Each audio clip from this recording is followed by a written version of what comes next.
everybody. Welcome to another episode of Embracing Wisdom with Stacie. That's me. And I want to answer the question that I get all the time, which is yoga exercise? And my initial response to that is a huge, absolutely not. Yoga is not an exercise.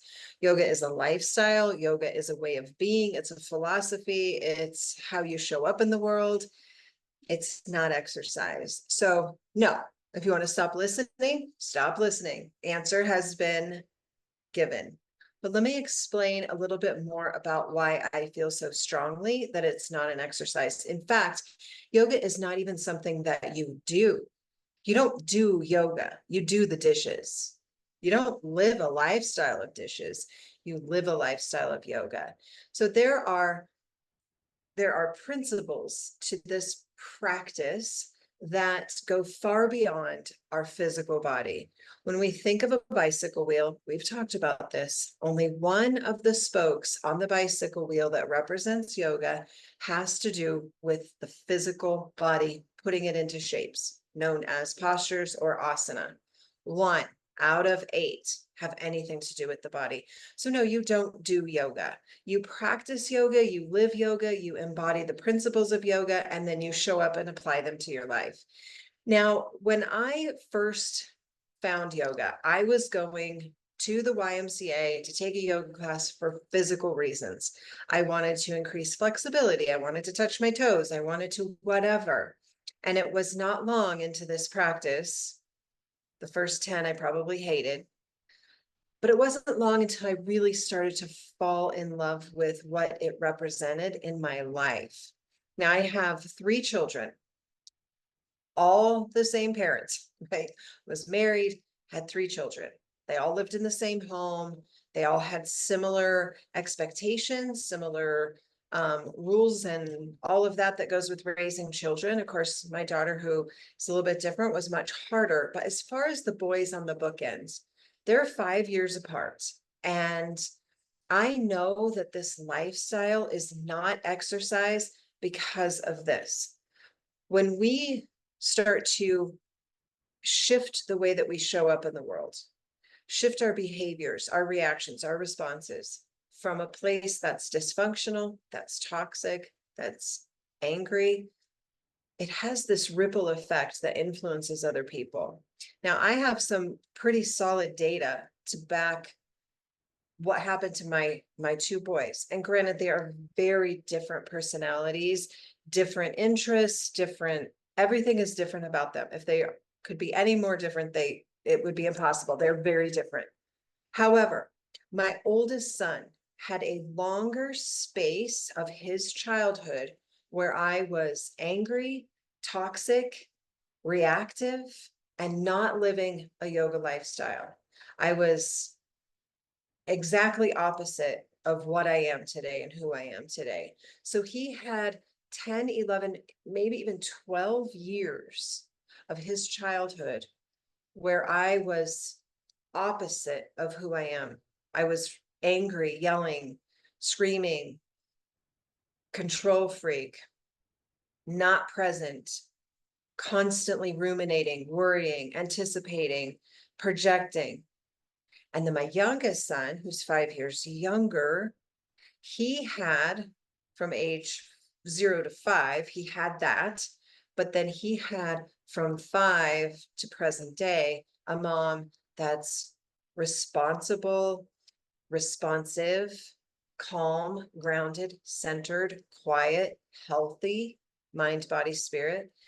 And the difference in them, beyond just their preferences and personality, I believe how they handle adversities in their life is a direct link to how they were influenced by me growing up. My oldest son has a tendency to see everything as very full of energy and everything is, he had more years of me influencing that. Whereas the younger son faces adversities and challenges with an initial, this really sucks, but now let me step back and figure out how to solve the problem. Or He is so grounded and so centered for a 28-year-old that he's like an old man. Like he's an old man. He's just slow, easy, mindful. And he had more years influenced by me. Not that I, shaped everything in their life, because I didn't. They had another parent, they had friends, they had siblings, they had lots of things, teachers, and all of them. But the day-to-day watching their primary caregiver and how the primary caregiver responded to everyday things, stressors.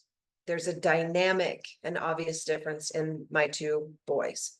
So I believe that the yoga lifestyle, not doing yoga, not touching my toes, not standing on my head, not putting my body into a pretzel, influenced them, because I was healing. I was being present. I was being loving. Because I took all of the other 7 principles that make up the totality of yoga, and I put them into practice. I put them into place in my life. Yes, I had a very physical practice also. I was doing yoga classes all the time, became a teacher, yada, yada. But I was taking that and all the other 7 principles of yoga and putting those into my life. And that, I believe, had a direct influence on my youngest son. And I like to believe that our lives, we're throwing constant pebbles into a pond, and what we throw into the pond ripples out. For the first 10, 12 years of my oldest son's life, I was throwing in reaction, reaction, reaction, ripple out, ripple out. Younger son, I was throwing in mindfulness, presence, peace, love, ripples out. Now, when I say that yoga is a practice for life, I'm looking at when I'm on a yoga mat and I'm practicing yoga and I'm moving my body through a series of shapes. What's my internal dialogue as I'm doing that? Am I ruminating about a conversation that happened last week or what might happen? I'm not practicing one of those parts of yoga. I'm not concentrating. I'm not being present. I'm not being mindful. If I'm in a posture and it doesn't feel great in my body, but I do it anyway, and I push myself and I harm myself, I'm not practicing the other parts of yoga. If I'm in a shape on the yoga mat and I start to have an inner dialogue of unworthiness and not enough and what a fool you are, I'm not practicing the other 7. Okay, so when we get on the mat or a chair, we put our body into shapes, that's just part of it. The other part of it is, what do we do with it while we're in the shapes? Are we concentrating on our breath? Is our breath equal and steady? Are we in the future? If I can do this, then I will be. Or are we in the past? Well, last week I couldn't do this, and now this week I can. Or are we thinking about a fight we had with a sibling? Or are we worried about what the boss thinks of us? Or are we going through our minds, paying our bills and going through our banking? That's not anything to do with the other parts of yoga. So we practice on the mat or in the chair for life. We practice so that when we are triggered, ooh, I have a sensation in my body while I'm in warrior 2. What do I do with that sensation? Do I stick with it? Do I breathe through it? Do I sink into it? Do I run away from it? Do I change it a little bit so that it feels better? That skill is what we do in our life. We get triggered. What do we do with it? Somebody cuts us off in traffic. Do we get angry? Do we flip them off? Do we ram our engine to try to get in their face? Or do we simply let it go? Okay, so what happens on the mat is a practice. And I love that it's called that because it is a practice for life. As I discovered through my YMCA yoga and then studying with an amazing teacher and becoming a yoga teacher, is the physical part is so not important to me. It's just not important to me. The way that I show up in the world and the way that I respond to things, the way that I'm present and I'm grounded and I'm steady matters to me. Years ago, before I found yoga, my mind was constantly flooded with what if, what if, what if, what if, what if, what if this happens, then this happens. If he says, he says, I'm just gonna, and I'm up here all the time. Yoga forced me, kindly and lovely, to sink into here. As I sink into my heart, this is humming. I don't have conversations in my mind anymore. I don't have worries in my mind. I don't have. And so given some unfortunate things that have happened this year with my body and my hip replacement and complications that have just been ongoing and ongoing, as much as even perhaps life changing, I spent maybe, I don't know, 30 minutes, 45 minutes. And then I sunk into my heart, just like I sink into my body in a yoga practice on the floor. I sink in, I get clear. How am I going to show up with this challenge? That's taking the principles of yoga and applying them to my life. I don't always succeed. Let's face it, I'm human, I'm a Capricorn, I'm a redhead. I screw up. But for the most part, when faced with a challenge, I am not a blamer. I'm not a shamer. I'm not seeking a solution. I'm not being overly optimistic where I'm oblivious to the reality of it. I'm just very centered. And that is a direct link to the practice of yoga, to the exercise part of yoga. So no, yoga is not an exercise. It is a lifestyle. It's a way of being. It's how we embody our life. And when we do that and we sink into love, that creates a ripple effect, and the people closest to you will be most effective. So they're affected, okay? They will be most affected. What happens is then they, whether they know it or not, my youngest son is the biggest cowboy redneck on the planet. He does not practice yoga, but he has been influenced by the principles of yoga through me, that he shows up as if he was practicing yoga. So throw in a pebble of love. The people closest to you will be most affected. Then their choices, behaviors, actions, reactions, responses will influence the people closest to them. Then those people might be influenced, and they will do the same for their closest people. The same principle applies with hatred or with anger or blaming, shaming. We spend our lifetime blaming other people, blaming our past, blaming the other guy for our current situation. That influences the people around us. If we're doing that in front of children, they will grow up feeling as though what they don't have is someone else's fault. Then they will influence their people, and so it goes. So we get to choose every single day, not if we're going to exercise, not if we're going to stretch and touch our toes and put our bodies into shapes with funny names.